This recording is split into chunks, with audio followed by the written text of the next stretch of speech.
Fresh protests are expected in Turkey as a leading human rights organization criticizes Ankara for its harsh response to anti-government protests in the past few days.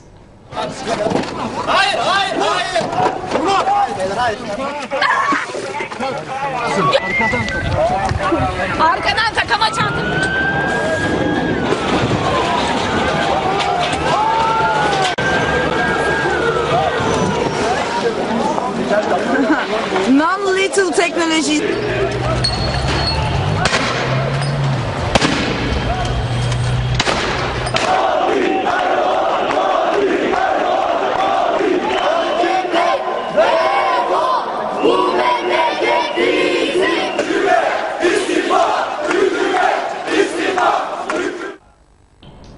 Protesters are once again gathering in Istanbul's iconic Taksim Square. Amnesty International has described the police's use of excessive force against demonstrators as disgraceful.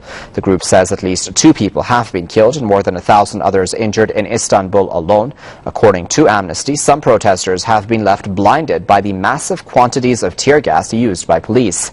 Anti-government demonstrations erupted nationwide after an environmental protest was crushed in Istanbul. At least 50 cities have witnessed demonstrations with protesters calling on Prime Minister Recep Tayyip Erdogan to step down.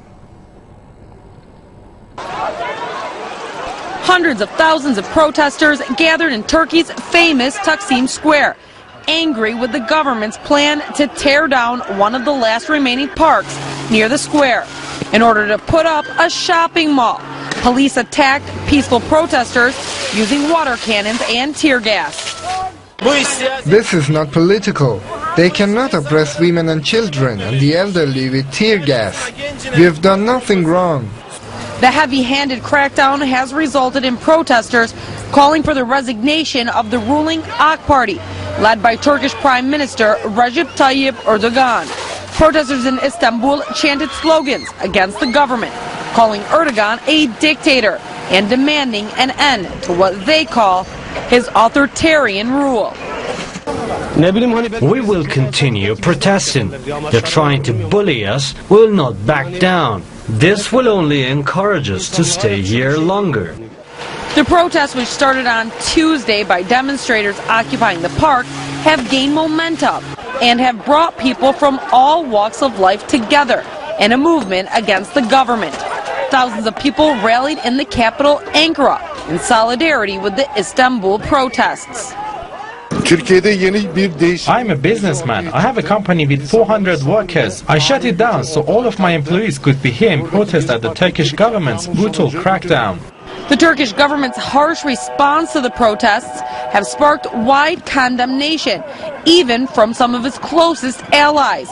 The U.S. State Department was one of the first organizations to condemn Ankara.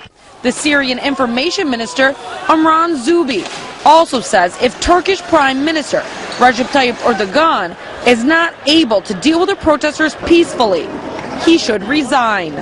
This is not the first time Taksim has been the scene of clashes between protesters and police. The square has been an important venue for political protest during much of its existence. This time around, protesters say they will keep up their rallies until the resignation of what they label as the dictatorial ruling of the AK Party. Serena Shim, Press TV, Istanbul.